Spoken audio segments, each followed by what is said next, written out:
Me getting sent to Juneau was like another deployment in our family. There's a lot of PTSD about me suddenly being gone for long periods of time.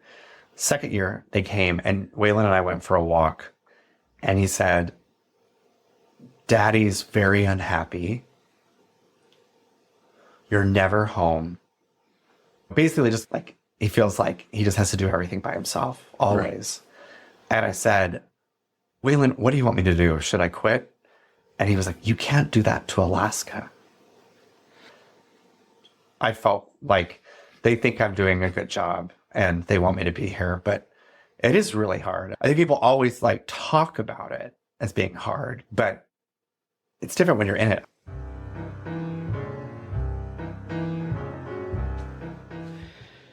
Welcome to the East Anchorage Book Club podcast. I'm your host, Kyle Johansen. The purpose of this podcast is to tell the stories of Alaskans of interest and importance. Today, our guest is the usual host of this podcast, Andrew Gray, who represents the UMed district of Anchorage in the Alaska State House. I serve as staff to Representative Gray and am tasked with carrying his legislative agenda. It was actually another staff in our office, Claire Bredar, who asked for this turning of the tables on Representative Gray. Claire celebrated her birthday last week, and what she wanted for her birthday was for her boss to be the guest on his own show. Representative Andrew Gray, welcome to your own podcast. Thank you, Kyle. How do you feel right now? I'm out of control. And is that foreign to you? It's fun. Okay, there you go. Let's start at the beginning, the birth of Andrew Gray. Tell us about where you were born, a little bit about your family, and kind of the Leave It to Beaver years growing up.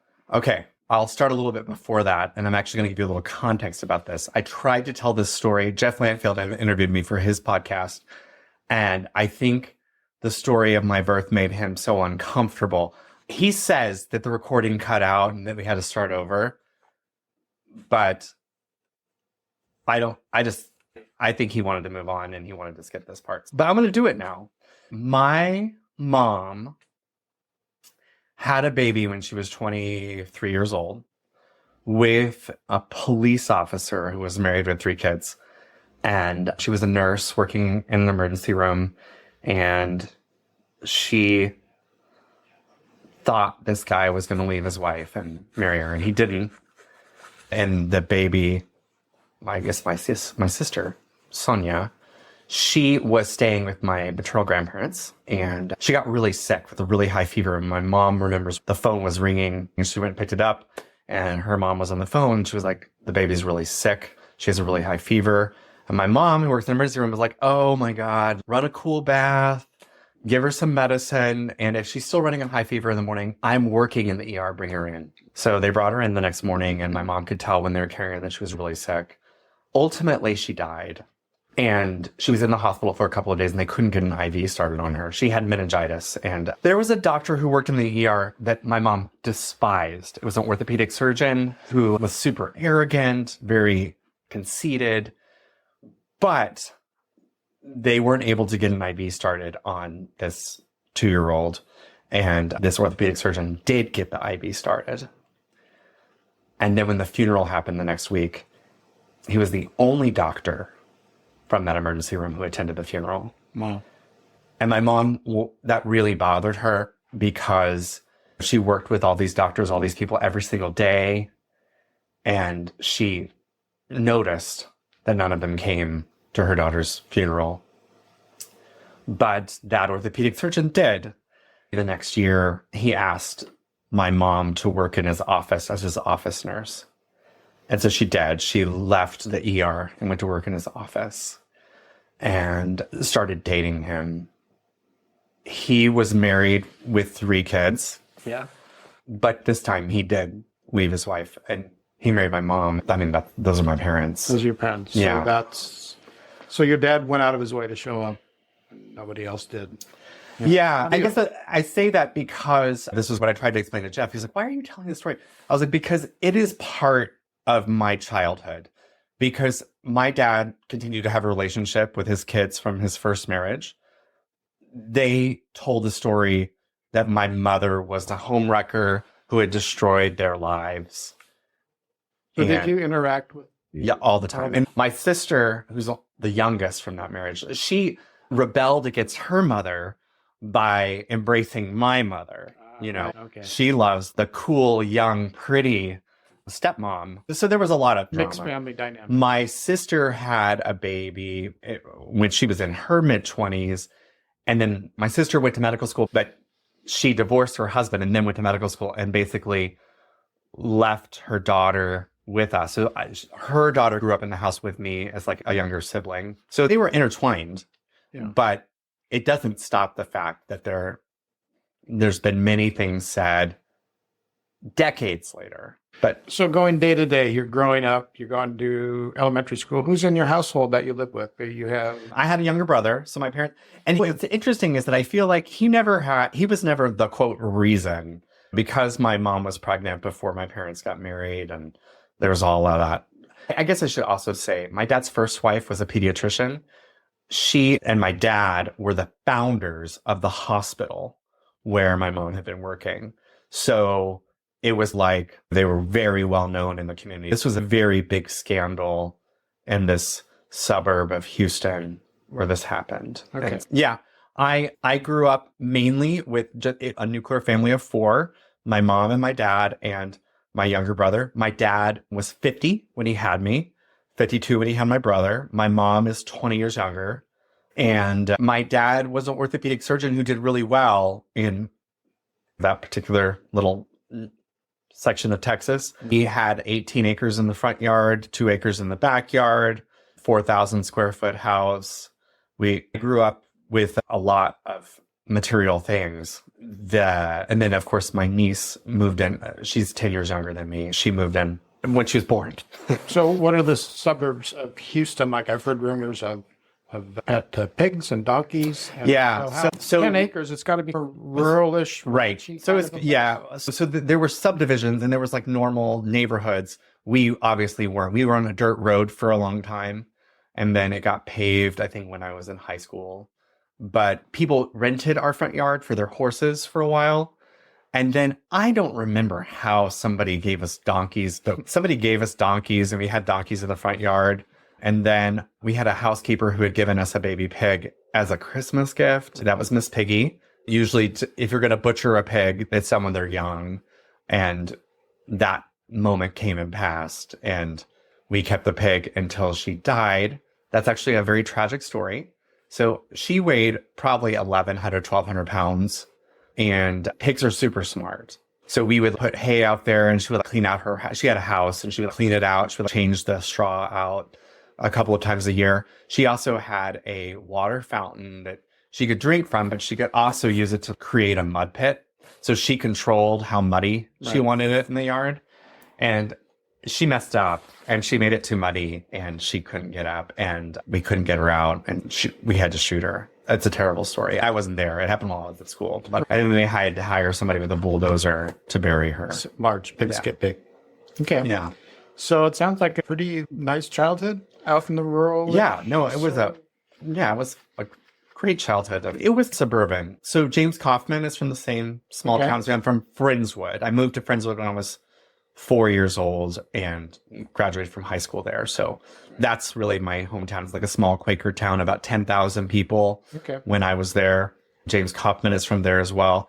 I think you would definitely call it rural when James was there. I'm like 15 years younger than him. So by the time I was there, it was much more suburban. We're on NASA Road 1. So there's a road that goes through Friendswood that goes straight to NASA. A lot of growth in that time when you were growing up. Yeah. It must have been booming in Houston. And then we had the Challenger disaster when I was in 5th grade.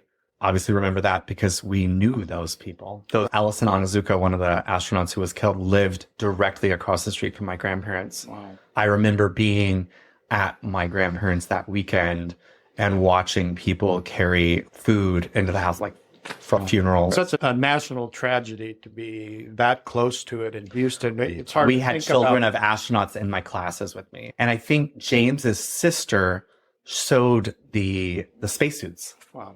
So everybody had like a connection with NASA, except for my family, which was a pretty medical family. All three of my older siblings from my dad's first marriage became doctors. Wow. Okay, we're going to get to that Yeah. because that's a major part of your life. It is, but it comes way later because I rebelled and said I was never going to do that. I was never going to do medicine. So let's move into high school. High school. How was that? Did you have activities? Did you play Yes. sports? Were you? I was in band. I was in band in junior high. What did you and play? I was clarinet because my mom had played clarinet. Honestly, it was not the right instrument for me. I should have been like a trumpet player, like personality wise. Okay. But because clarinets, no one can hear them. It's so boring. But anyway, I played clarinet. I transitioned to tenor saxophone for marching band because it's a louder instrument. So I did band. I did theater. So I was like the lead in the musical. Yeah. Do you remember any of the plays that you were? Oh, yeah. I was in the drama game my freshman year, and I actually had a solo, which was a big deal for a freshman. Wow. Singing solo. Yeah. And Oklahoma was my senior year. So good active times in high school.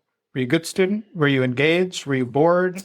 I had excellent grades my freshman year, slightly worse my sophomore year. They basically went down as I progressed through school. I definitely had rebellious time. I snuck out of my house a lot. I drank a lot. Yeah. I would brazenly walk into gas stations when I was like 16 years old and looked like I was 13 and just put the beer on the counter and see if I could get away with it. And you did. But it was a different time. Yeah. I think the people behind the counter, maybe they were just rewarding the brazenness, and maybe the penalties weren't that bad because, yeah, they would sell it to me sometimes. Crazy. Okay, so you graduate high school, and this part of my life gets complicated because I did undergrad at one school for 2 years, transferred to another school for a semester. That didn't work out. Went to community college back at home, and then ultimately transferred to University of Texas at Austin. So I started at Occidental College in Los Angeles. That was my freshman and sophomore year of college. First of all, let me ask you, before we get into the details, when you graduate from high school, do you have a vision in mind of what you want to do? I needed to get out of Texas. You needed to get out of Texas. I had to get out of Texas. I applied to like maybe 5 or 6 colleges. I got waitlisted at Emory in Atlanta, but I got into Occidental College in LA, and I was like, I'm going to move to Los Angeles. I've got to get out of here. And I think, if I'm honest about it, I knew I was gay. I was in a small town in Texas. I had really fundamentalist Christian grandparents. When I grew up, I got called faggot when I was like 11. It was the whole experience from early on. So I'm sure that there was people who told my mom they thought like that I was gay. She never, that was just not something that could happen. So she did put a Bible verse on our refrigerator when I was maybe 13 or 14 that it was the infamous Leviticus Bible verse that a man who lies with another man deserves to die. I'm paraphrasing, but something like that. And I remember when I saw it on the refrigerator the first time, I was like, why is this here? What the fuck? So I knew when I was 17. So I had a girlfriend my junior year of high school. And I think that was when I knew. Like, I couldn't really pretend anymore. Were you pretending, or were you just trying to figure it out? Or did you know? I think in retrospect, I knew, but I thought I could pull this off. And being with a woman, I was like, I don't think I'm going to be able to pull this off. This is going to be really hard. So the usual high school pressures of, yeah. And then your twist is, I don't even really want to do this. Yeah. Yeah. Yeah. So I moved to LA.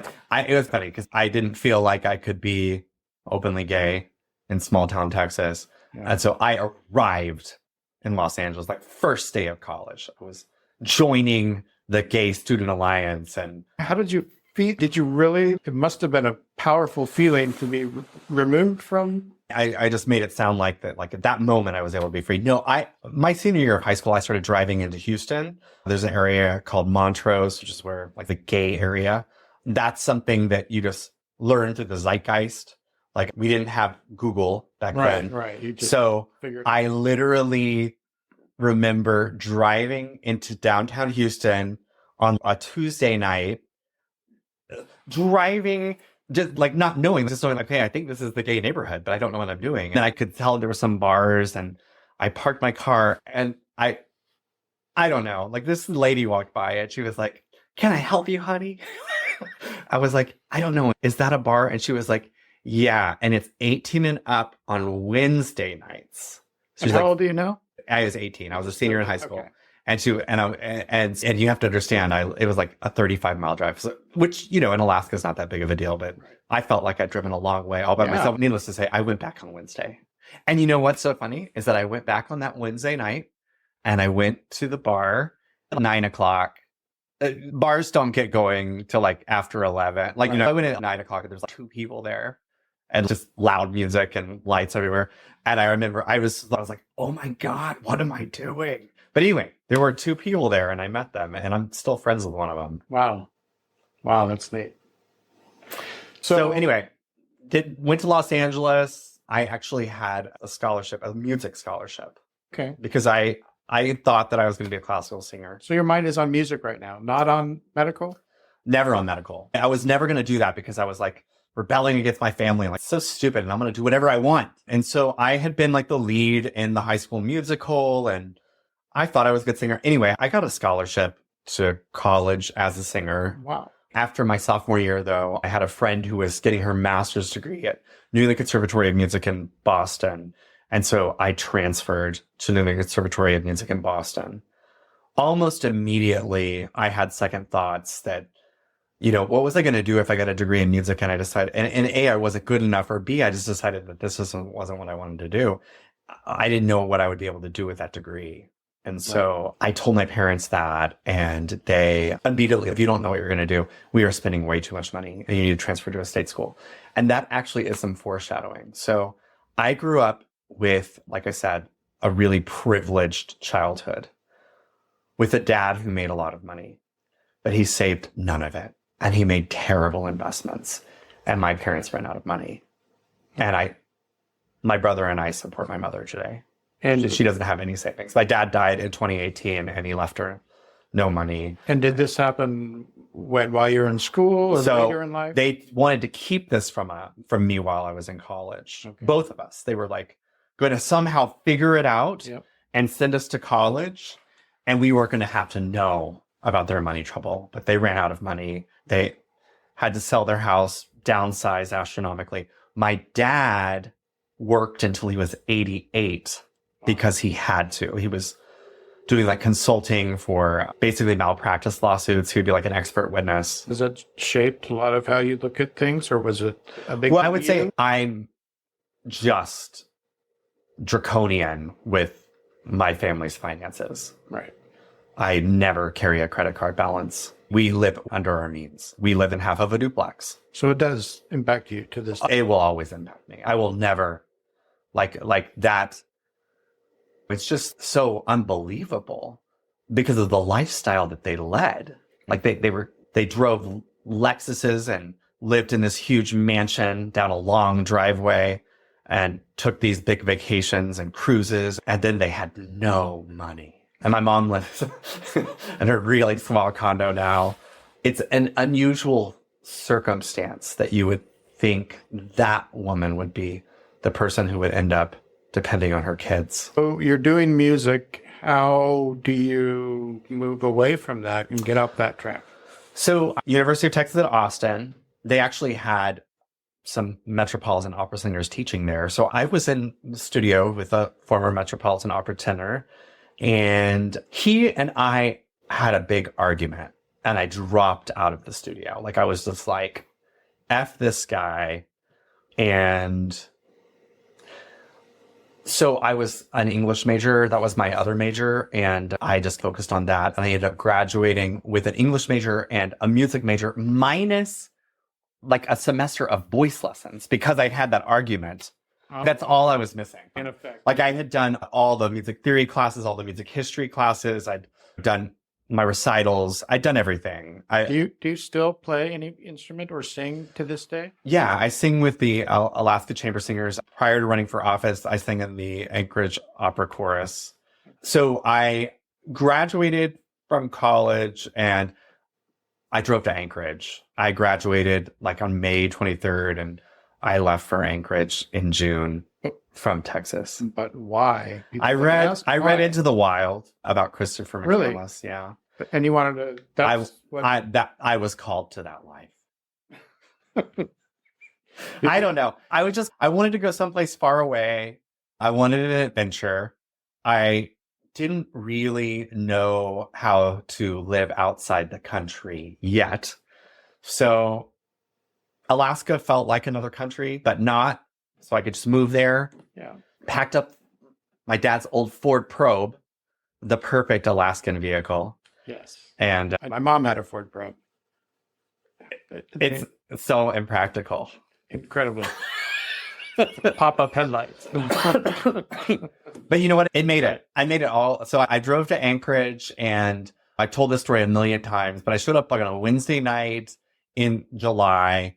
It was light outside. I went to the Wave. It was a gay club. It's now the Alana Club, so it's now like a AA club, but it was like a real club then, a gay club in Anchorage in 1998. And went there, and Matt Griffin talked to me right away. Kenny Frederick talked to me right away. They ended up becoming my roommates. I moved in, basically. So you had nothing set up in Alaska? Nothing set up, Just but I went. show up one You just go to the gay club that night, and everything will work out. Anyway, it was not a glamorous 23-year-old existence. I ended up working at Barnes & Noble. I worked at Barnes & Noble on C Street, and I stayed there until I transferred to the Pasadena, California Barnes & Noble in early 1999. So then you moved out of Alaska. I did. I wasn't not here that long. I couldn't make it work. I felt like I needed a real job. Did you like being? I loved Alaska. I just was like, I can't figure out how to make this work. My friends worked at oil companies, and they all had lots of money and could afford to do lots of stuff. And at Barnes & Noble, I was required to either work a Saturday or a Sunday. I was a full-time employee, but it was like part of my contract is that I had to work a Saturday or a Sunday every single week. So it's like they would do like these weekend camping trips, and I would try to go, and I would do insane things. I would drive 8 hours and like camp out overnight, and then hang out in the morning, and then drive 8 hours back so I could get up and go to Barnes & Noble the next morning. And right, tough. I had friends from the first college that I went to, and a few of them were teaching high school in Los Angeles, and they said, "Hey, you could just come be a high school teacher. That's a real job." And I did that. I became a high school teacher in Los Angeles. Really? Yep. I moved back to LA in 1999, and I started teaching that fall.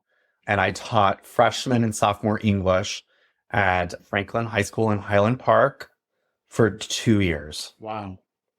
With no experience and no teaching credentials. That's what I was going to ask. Like, you did. But I will say that I support an emergency credential process because they required me to go to these classes all the time that were being sponsored by the district. And what was interesting is that when you're going to classes to learn how to be a teacher while you are a teacher, you're asking very practical questions. You're asking, like, what do you do with the kid who absolutely will not follow any of your directions? Right. And you have a teacher who's been there for 30 years who is like, okay, you're going to do this, you're going to do this, you're going to do this, you're going to do this.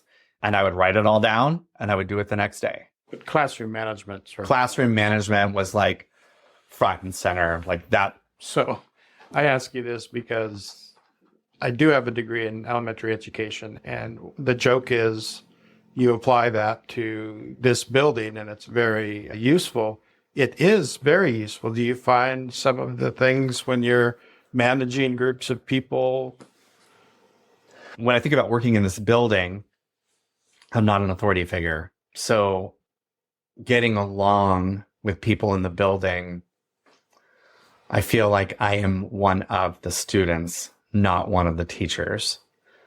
And so in that regard, to answer your question, no, I feel like I'm more back in high school and trying to use whatever techniques you need to be more popular and more liked in high school, which is very disgusting. Really. So much of it is so disgusting. And you pointed it out the other day when we posted something on social media, and I was like, why is no one looking at this? And you're like, you can't be a slave to the likes. And it's like replayed in my head a few times because you do become a slave to the likes. Yeah. You do become a slave to the likes in this building. You want people to like you. You want people to get along with you. You don't want people to disagree with you or trash you. Yeah. Well, we're all humans, right? Yeah. Okay, so you taught in Los Angeles high school for a Right. couple 2 years. Hated it. Like, what a nightmare. But had actually a fraternity brother from Occidental College who was teaching English as a second language in Prague. And he was like, yeah, just quit your job, just move here. And that is exactly what I did. And I moved to Prague, and they had like a 4-week how to teach English as a second language course, which is a great way to land there. And of course, I was teaching high school. There's like people in that class that are like 60-year-olds from the UK who are like, sounds like a fun hobby. So the school hired me. Like, basically, I did the 4-week course, and they were like, hey, we have these corporate clients that want a native speaker, take this contract or whatever. So I started working right away, and I could have stayed in Prague, but because I lived in Alaska, I really wanted to get to the far north. I was like, I got to get at least to the latitude of Alaska. And so I ended up in Tallinn, Estonia, and was there for 3 years. That story is that I had a roommate who was Australian. And you're teaching this all time? I was teaching English at the same school as him. Okay. So the school provided us with an apartment, like the 2-bedroom apartment. So he has one room and I have the other. And I was singing in the apartment all the time. Estonia had what was called the singing revolution when they left the Soviet Union. And it's just a really big part of their culture is people sing in choirs. Like, it's just, they have lots and lots of choirs there, and it's very common. And you just end up in this country and you love to sing.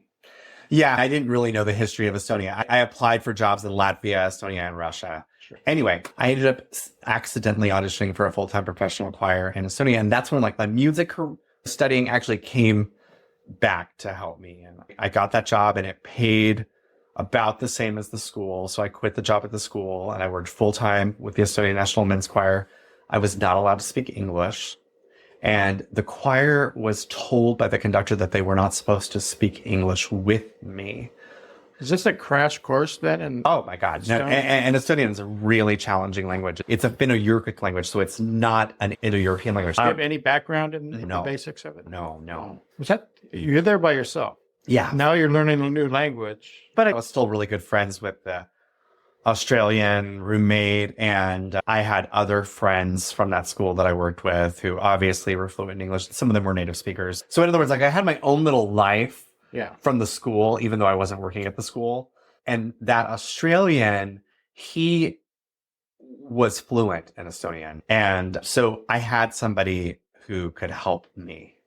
But I was going to say, no one followed the rules. When the director wasn't around, I spoke English, and everybody spoke English with me. Sure. But I became fluent in choir rehearsals. And I did work in Finland with the Sapalinga Opera Festival. I did a whole summer there. It was really awesome.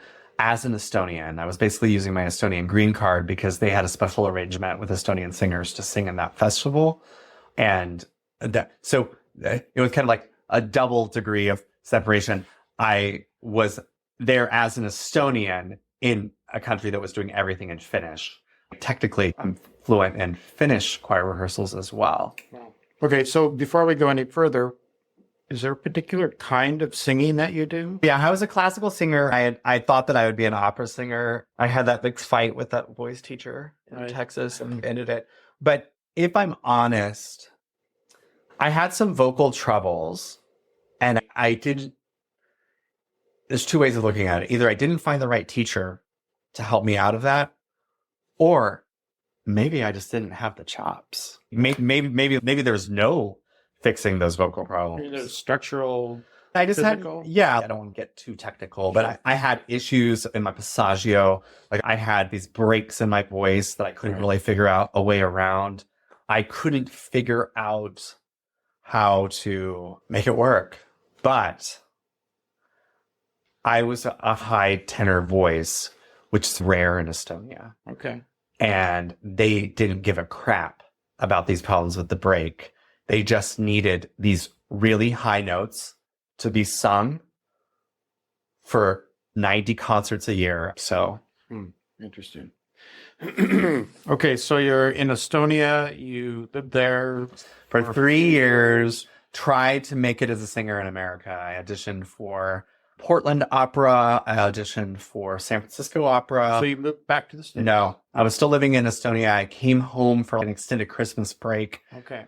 And this was early 2000s. Estonia was still like a post-Soviet economy. I had no money. And as I've already talked about, my parents had run out of money while I was in college. So I just risked it all, spent all the money. You're out there on your own. Around on the country, did these auditions, got a standby position with Washington National Opera in DC, and left Estonia and moved to DC. For that job? Yeah, but it wasn't a job. It was a standby position that never came to fruition. So you're just... So it was a big risk. Yeah. Okay. And I taught English as a second language at an international school and lived across the street from a yoga studio and didn't have anything to do in the afternoon. So I started working the front desk at the yoga studio, started taking the classes all the time. About 4 or 5 months into that, the owner of the yoga studio wanted to take all of her yoga teachers on a retreat for the weekend. And she said, and you will teach all the classes because you've been coming so much. You're here every day. You know what to do. And so kind of like how I taught high school with no teacher training, I taught 5 yoga classes in 2003 with no yoga teacher training. And now you're a yoga instructor. Yes. And then I became a yoga instructor on steroids. I taught private yoga to a lot of politicians in DC. I charged a lot of money. I was $100 an hour because I would like go to their house. I would work any hours. There was, again, I filled the demand. Right. It was not something I ever expected to do, but it went well. I taught a lot of yoga in DC. This is going to sound really crazy. I left DC because I was afraid that I was pigeonholing myself into being Andrew Gray, the yoga instructor, and that I was never going to be able to break out of that because I was getting more and more work and getting like news stories and things. And I was like, this is not the life I'm supposed to have. And I moved to Saudi Arabia and I worked for Saudi Aramco.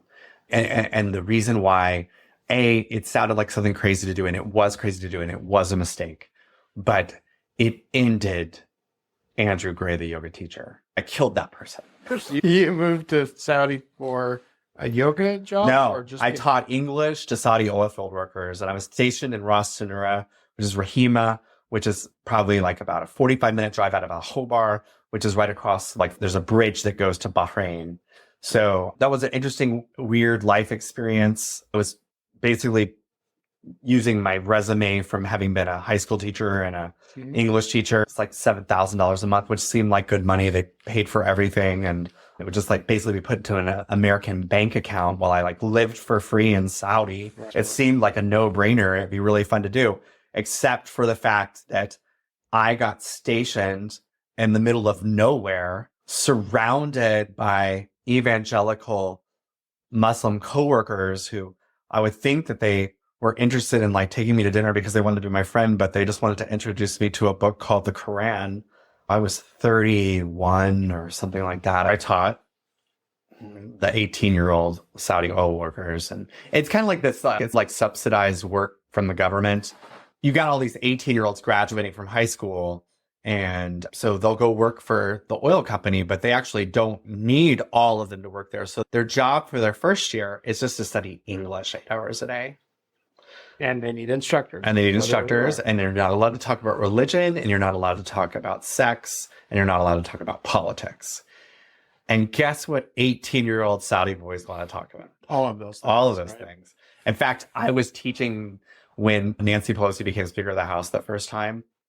They were like, oh, mister, that's a hot lady. I was like, no, she's like a grandmother. Yeah, go ahead.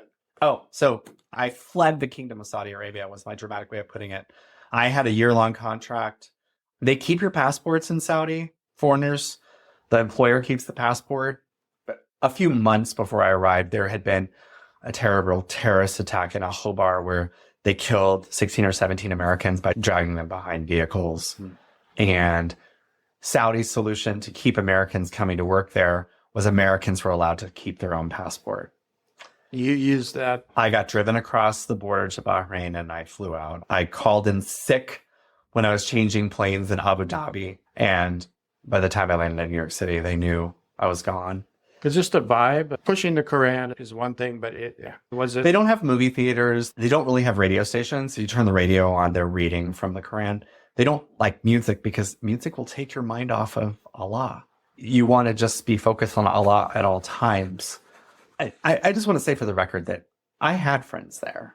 And there's probably some of them who would hear me talking right now and think it's like super disrespectful and that they weren't just trying to convert me. They did like me. They wanted to be friends with me.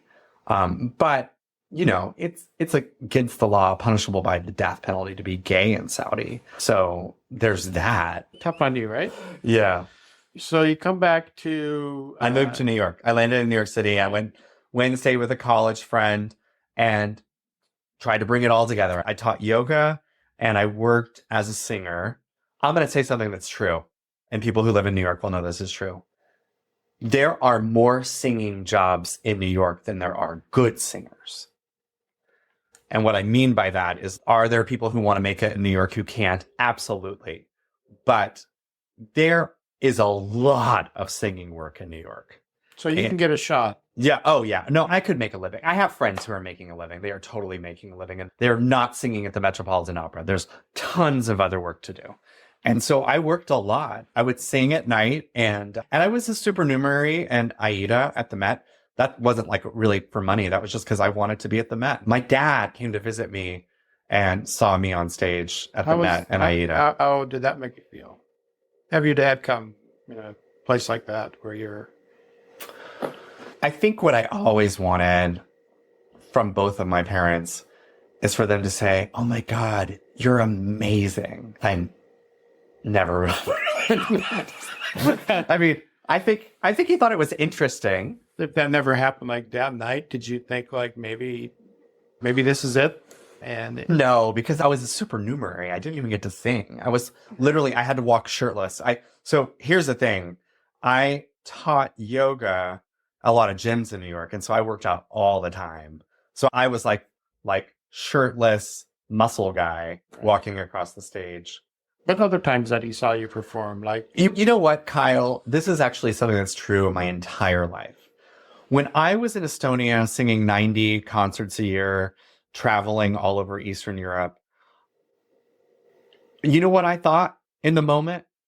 Riding in the bus, this sucks. In retrospect, I was like, holy shit, that was an awesome life. Yeah. Same thing. I live in New York.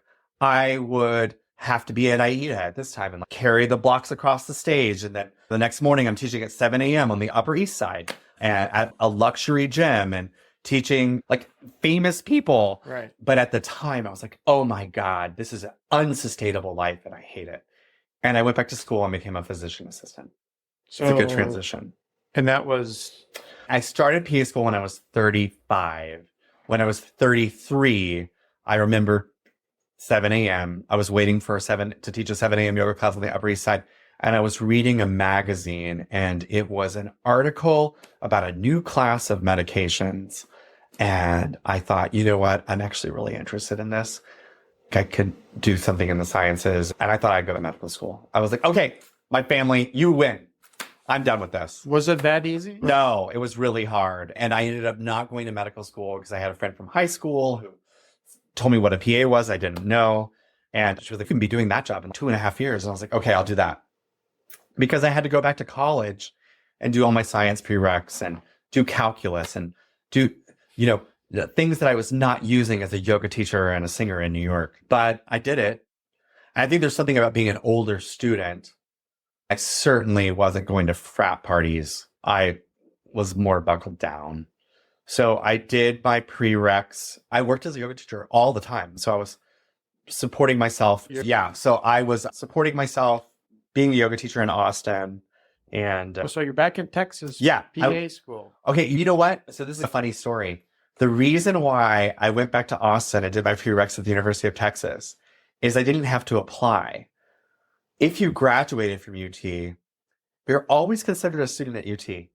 I was able to just register for calculus based on my high school entrance exam or something. Like, it was so crazy that somebody who hadn't taken a math class in 17 years could just walk into Calculus 101. And by the way, it was really hard. Yeah, calculus and stuff. It was really hard. But if I was going to go anywhere, even to go to community college, I was going to have to take a bunch of like remedial classes and test into calculus. And I was like, oh, I don't have time for that. UT, I'm cleared to register. I can just register. Right. And get on with my life. Yeah. And so basically jumping ahead, I applied to 5 PA schools. I got into 1. I went to that one. That one happened to be one of the best in the country, but a private one, $170,000 student loan debt is what I finished PA school with. And I finished a couple months away from turning 38. Wow. So now you're in debt. Now I'm in debt. I have a profession. I applied to a job that I found on Craigslist. First warning, if they're advertising on Craigslist, they're not doing great. It was a HIV clinic in Beverly Hills. So Baylor College of Medicine is in Houston. Moved to LA immediately, back to LA. Took that job in that clinic. It was just the pinnacle of corruption. A couple of doctors owned the practice. They also owned the laboratory, which meant that my instructions were to order labs all day long. Just, it was things like I'd learned in school to never do. I was being told to always do. And so within a few weeks, I was like trying to find another job. But because your soul couldn't do it, right? Is that not only that, but they also take it. There was 5 doctors and me, the PA. This was a practice that took call. And what it would be, one of them would take call for 3 nights. I would take call for 3 nights. One of them would take call for 3 nights. I would take call for 3 nights. Do you see what I'm saying? And they were like underpaying me. And in retrospect, great life experience. Like, I got to see what the problems are in American healthcare because this is allowed to happen. No one was overtly breaking the law. It was a nightmare. And I got a job in Sacramento working in an emergency department with a friend from PA school. She helped me get the job. It's really hard as a newer PA to get a job in emergency medicine because emergency rooms in most parts of America are very busy. The people working there don't have time to be training people. But I was lucky and I got my in and worked there for 18 months. I guess I should say that I met my husband while I was at that clinic in Beverly Hills. And so he's an artist and he was managing a gallery at the corner of La Brea and Beverly. As he would tell it, he was like, he found his dream job. He was living his best life. And then he met me and I invested and now bad. So, and I guess I should also say that I knew there was no way I was going to live like a starving student to pay off that $170,000 in debt. So don't ask, don't tell had fallen. So I had a pathway to join the military if I wanted to. They needed healthcare providers. They needed PAs specifically. And so there was this age waiver up until age 40. So I joined the military when I was 39. Okay. Because there was a clear path as a 39-year-old to join the military. And I joined the California National Guard. And yeah, I didn't let my husband move to Sacramento because I knew I was not going to want to stay there. And I was technically in Roseville, which is a little bit north of Sacramento. And I was just like, this is just a stepping stone. So he moved from LA to Santa Cruz. I moved from Roseville to Santa Cruz. As he would say it, pretty much the day after he arrived, I said, we have to go do this foster parent training. I don't remember it that way. I think there was a little bit more of a gap because what he likes to say is that I ripped him away from his dream job and made him a stay-at-home parent. Okay. But yeah, so we get trained as foster parents pretty early on. So that's what started. And like, where did that come from? Like who? I always wanted to have kids. And flashback to DC, I had run an ad saying gay man wants to be dad, looking for a woman. I did interviews with 3 different women. Okay. I'll tell you 2 crazy stories about that. So one of them was a wealthy attorney who was 40. And she like, my biological clock. She's like, here's what I would propose. We have a baby and you live in half of the house and you're like a manny. You take care of the baby and I pay for everything. And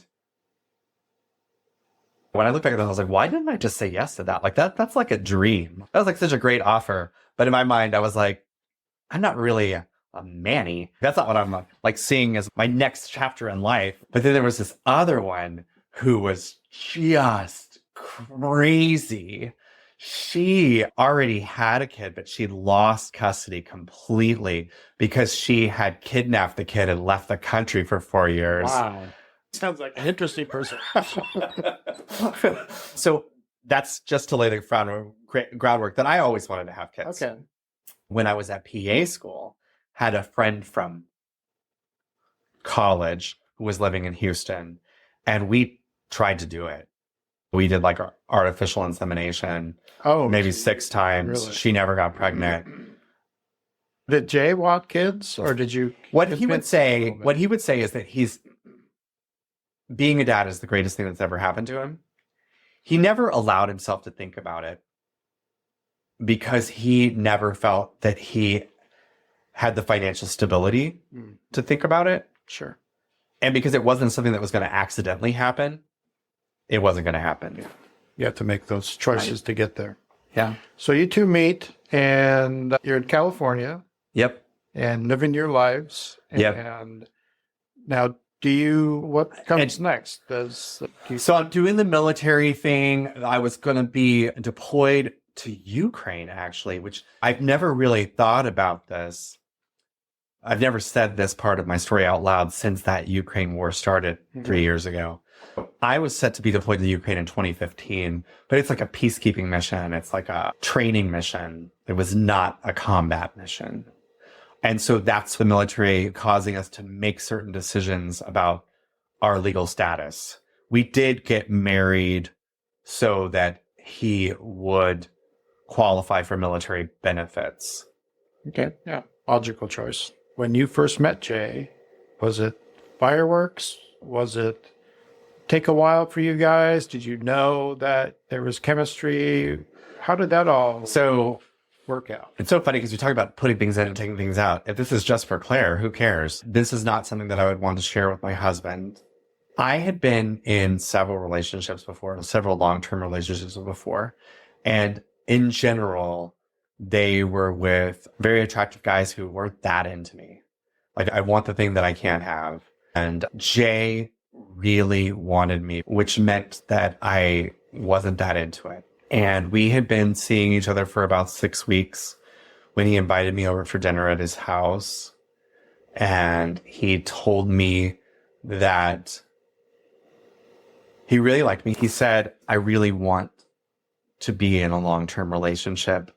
I don't think that's where you're at right now, but I need to be. And there's another guy, and I don't want to leave him hanging forever. And I just feel like if you're not in this, then we need to move on. I don't want to get my heart broken and waste time. And I didn't give him an answer. I went home, didn't talk to him for 24 hours, and then woke up 2 mornings later, and I thought, I have this long history of going for the guy that doesn't want me. Maybe I should behave differently this time. Maybe I should say yes to the person who wants me. And so I did. I decided to take a different path. And Jay and I have been together for 12 and a half years. Yeah. Was that a scary thing to do? Or was it just throw it to the wind and see what happens? It's completely different. If something's really scary, I'm attracted to doing it. Like, I feel like I can feel my heart start beating. I'm like, oh, I'm going to say this, or oh, I'm going to do this. It just came out. Okay, so what comes first? Your son or your move to Alaska? So they happen at the same time. I was working at a really busy emergency department. Santa Cruz is not a huge population, but the emergency department, they need every staff member. And the military, it's 1 weekend a month and then 2 weeks in the summer. It seems like nothing, but in an ER where they're treating that like my vacation. It was just like piling on. Like I was just like not doing well working from 10 p.m. to 6 a.m. and then 2 days later having to work from 7 a.m. to 5 p.m., which is literally what would happen there. I think there are few humans that thrive having to work sometimes from 10 a.m. to 6 a.m. and then 2 days later working from 7 a.m. to 5 p.m. But I really didn't thrive. My life was about trying to figure out when I should be sleeping. So I was looking for a way out of the ER. I applied for some VAs. And the reason why is because VAs offer military leave, which is different from annual leave. So you're not using vacation days, you're using your military leave days. And I got paid as if I was at work at the VA while I was doing the military. So I was like, I'm leaving money on the table. I got to work for a VA. It's easy. I applied to 3 VAs, 2 in California and 1 in Alaska. The Alaska VA made me an offer I couldn't refuse. It's kind of like working as staff in this building where you have a range and a step. And California really went straight off the paperwork and told me what my range was. And Alaska offered me a different range. Like they just rounded up. I don't know how they came up with it, but they offered me a different range and a different step and an enormous recruitment incentive. It was a quarter of my salary, an additional quarter of my salary, 4 years. So basically I got paid for 5 years while working 4 years. Yeah. You take that job. Yeah. And what did Jay think about Alaska? And that's where our son comes into play, because we started fostering our son in August of 2016. And there's 2 different foster trucks. Foster parents who really want this to just be a temporary thing, and foster parents who are very open to this being a permanent thing. And we put ourselves firmly in the permanent thing category. And we got this 3-year-old who just turned 3, and we're told that this one's forever. So you treat the child as if they're going to be with you forever. It turned out that he was only with us for 6 weeks, and he got returned to his grandmother. Wow. And it was really devastating for us because we had really psychologically embraced him as if he was going to be with us forever. Right. The day he was removed and taken back to his grandmother, I got the offer from the Alaska VA. And of course, I still had my friends in Alaska. I'd gone back to visit Alaska multiple times. I felt very connected. So for me, it was a no-brainer. I'm going to love being back in Alaska. My husband had never been to Alaska, and he's not a superstitious person, but in that moment, I was like, this is a sign. Like, we can't stay in Santa Cruz without him. And he's not with us anymore. So we're going to move to Alaska. We can foster again there. We'll do it again. So there was some heartbreak. Yep. But within 3 days of him going back to live with grandma was calling us and asking if we could babysit. And of course we did, because we loved him. We thought we would never see him again, and we were seeing him again 3 days later. And then how quickly did he come back to you full time? Not quickly. So we moved to Alaska. Jay grew up in California, right? No, he grew up in Pennsylvania. Okay, Pennsylvania. He's from rural Pennsylvania. Okay. So next summer, grandma was planning to move from California to Vermont. And she said it would be easier if Waylon could stay with us in Alaska for the summer. All of the previous times that we had him come spend the night, multiple nights at our house, we did all of that off the books. No social worker knew. But I was like, we're not bringing him on a plane to Alaska without a court order. And so we got the court order. He got permission to come stay with us in Alaska. Celebrated, I guess, his 4th birthday. So came to Alaska.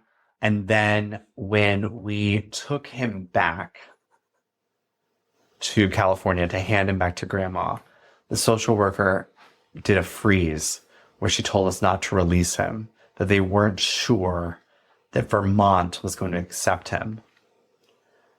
Ultimately, Jay handed him over, came back to Alaska.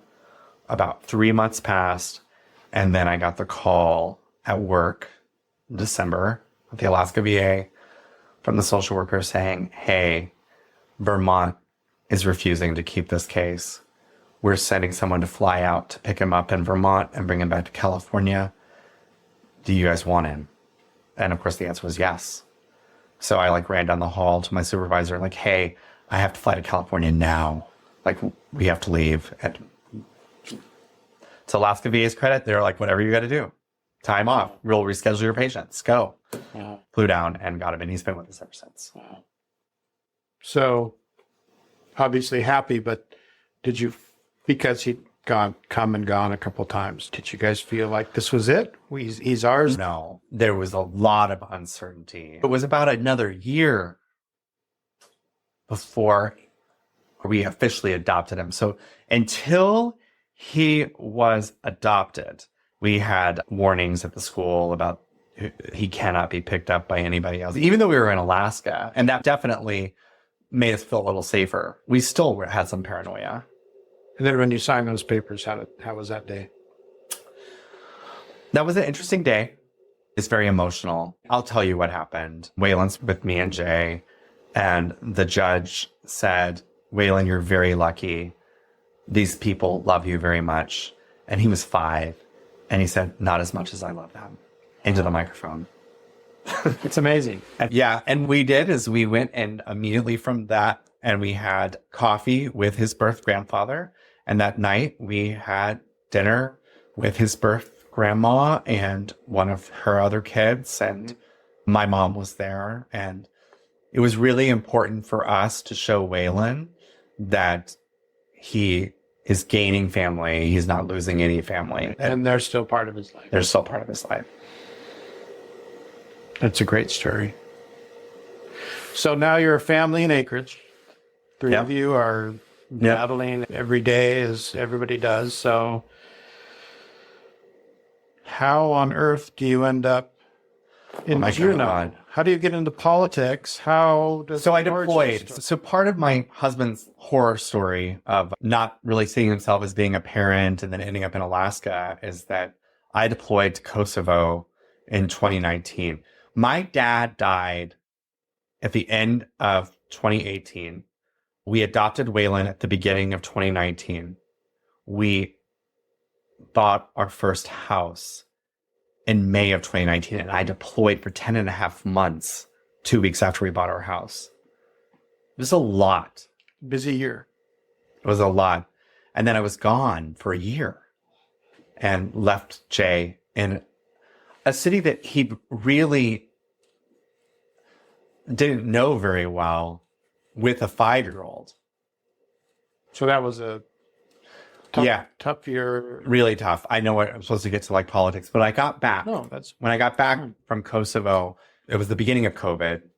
So we got a lot of time together, surprisingly. But Dave Bronson got elected mayor of Anchorage. And before he was even sworn in, he held a town hall that I attended where he unveiled his plan to build a large homeless complex near the home that we just purchased. And I say house and home, but it is, to be clear, I've already said it earlier, half of a duplex. Right. But I loved our house and I was excited about our house, and putting 1,000 people in a homeless shelter is not good for those people and not good for the people around that facility. I was just like, this is not going to happen. And I went to every assembly meeting. I spoke at most assembly meetings. That's when I started having lots of sparring with Jamie Allard, my colleague in the House. And essentially, the short version of the story is that we had redistricting. I had been in Adi Josephson's district. I was moved into Ivy Sponholz's district. She decided not to run 10 days before the filing deadline. There wasn't a plan in place for who was going to run in that district. And I'd accidentally prepared myself. The podcast was up and going. I'd interviewed lots of politicians. I had an understanding of what it meant to go to Juneau. And that door opened at that particular moment, an open seat that I happened to be in. It was not my plan. If anything, I would have run for the assembly. That felt like a more natural path. I was all up in municipal politics, but I ran for the seat and I got it. Right. I had never been inside the Capitol until I entered the building as an elected legislator. I'm not somebody who worked as a staffer.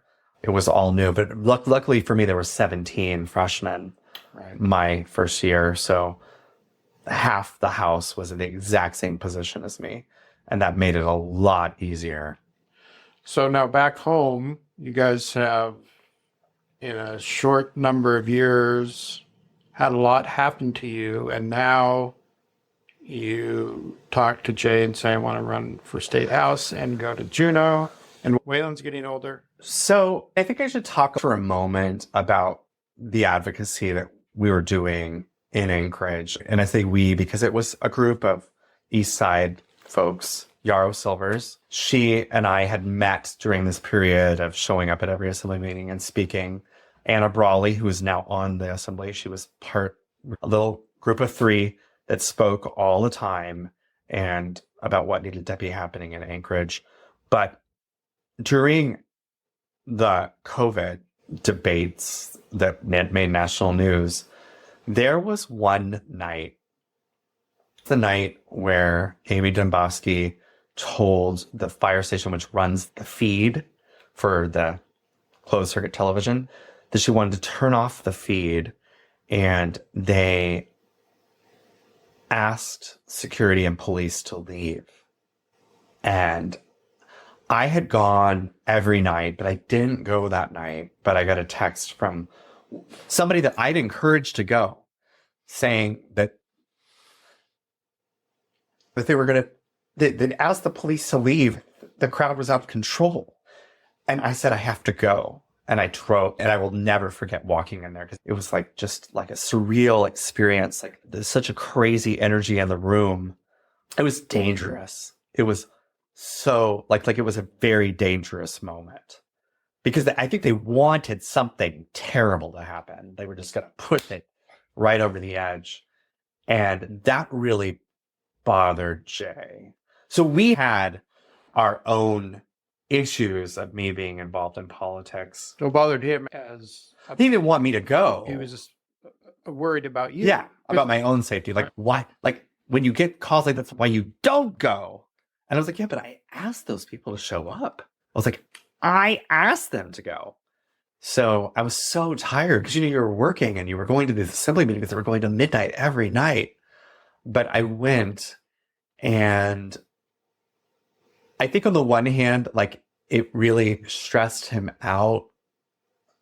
But on the other hand, I think he saw that I was really in this. Right. This was like an obsession. Right. I lay that as some context for when I was going to run for the House. He felt it was something I was meant to do. Me getting sent to Juneau was like another deployment in our family. There's a lot of PTSD about me suddenly being gone for long periods of time. And we did the first year, and then the second year they came. And by the way, we did a lot more of them coming here. Waylon doesn't really like Juneau, so he doesn't come here that much anymore. But second year they came, and Waylon and I went for a walk, and he said, Daddy's very unhappy. You're never home. Basically, just like he feels like he just has to do everything by himself, always. Right. And I said, Waylon, what do you want me to do? Should I quit? And he was like, you can't do that to Alaska.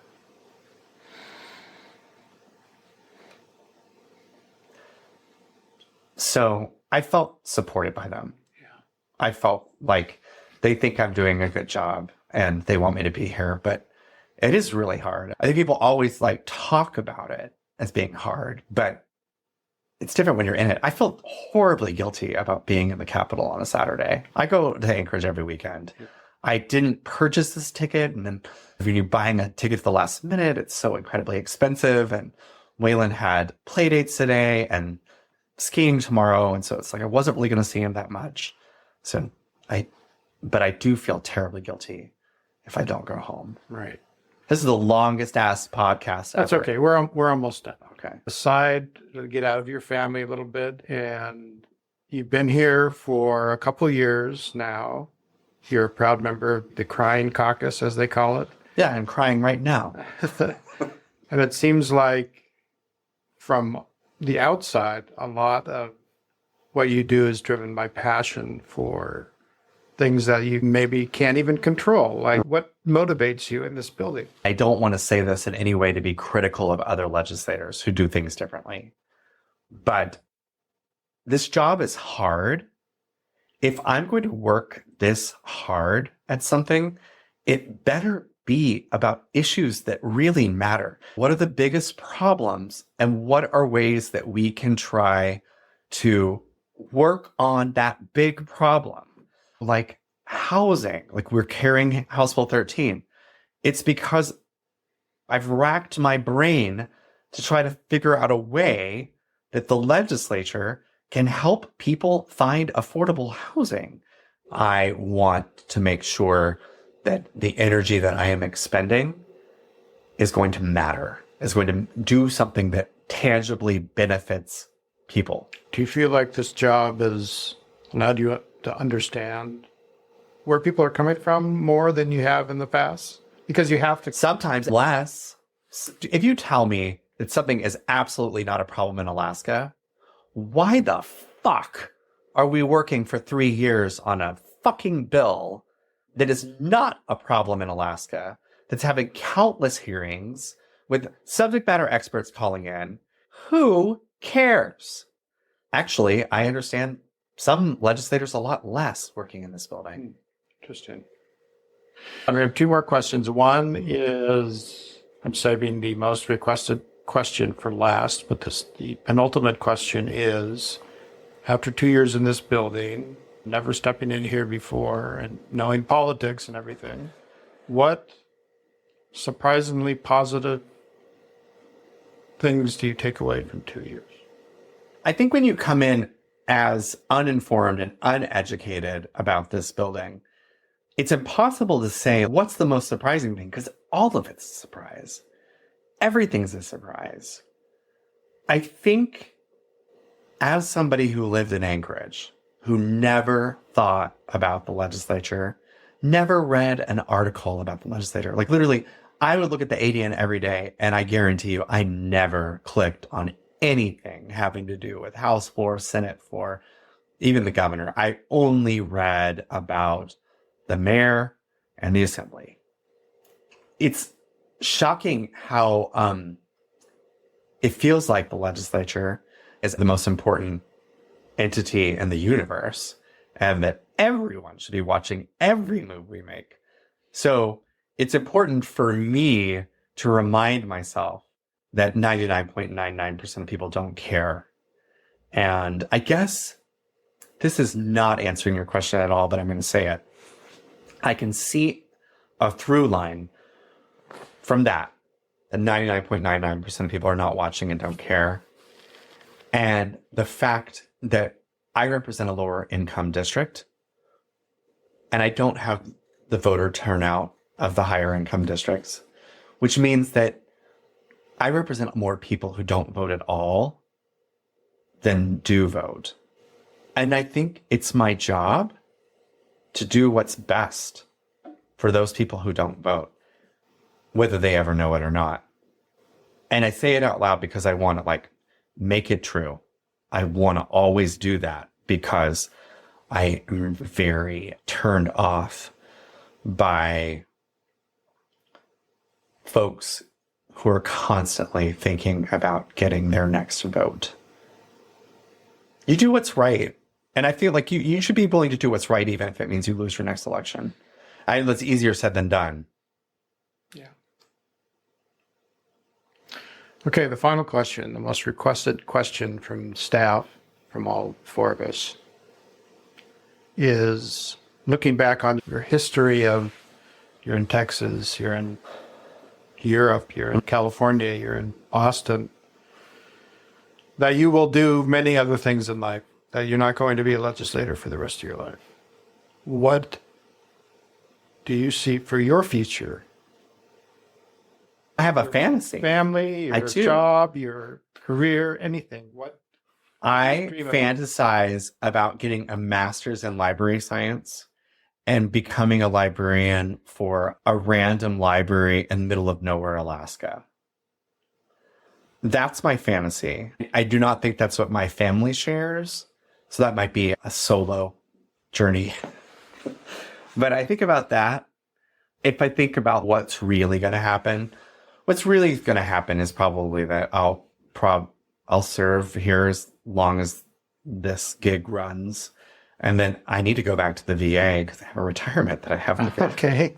I have some more years that I need to work at the VA. So hopefully there still is a VA when I finish here. Yes. And they're hiring and I can go back. That's probably what will happen. All right, Representative Gray, any last words to... But yeah, you're supposed to ask me to recommend a book, which like most guests, I just thought of this as you were about to do it. And I will recommend a book by Alain de Botton. And this was a book that I was obsessed with about 20 years ago. And I was just thinking that I needed to reread it. It's called How Proust Can Change Your Life by Alain de Botton. And basically, it's funny, I was an English major, so I should have read In Search of Lost Time, which is like Proust's masterpiece, but I never did because it's too damn long. But this philosopher, he read In Search of Lost Time and then basically wrote a chapter about different lessons that he learned from the book. And they're like basic life lessons. It's like a book report. Yeah, but so good. Such a good book. One of the lessons was about the power of longing in terms of how it increases value. And it talked about like a poor woman who would walk past this dress shop every day. And there was a dress in there that she wanted so much, but she couldn't afford it. And she fantasized about the dress and she thought about it all the time.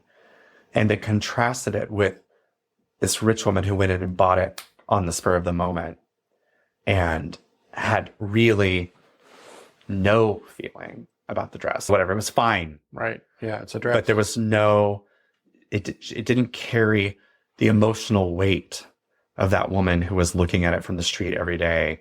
And the dress was everything. She imagined if she had that dress, her life would be different. And yet the woman who actually had the dress, it meant nothing. Yeah. It's the same dress. It's the same. Two people completely different. Yeah. And I think to get back to your question about doing things with passion, life is too short to not notice things and for things to not mean something. So I want to notice things and have things mean something. And I don't know. It's a good book. How Proust Can Change Your Life. Sounds good. Thank you. Thank you. Thank you for a very long interview.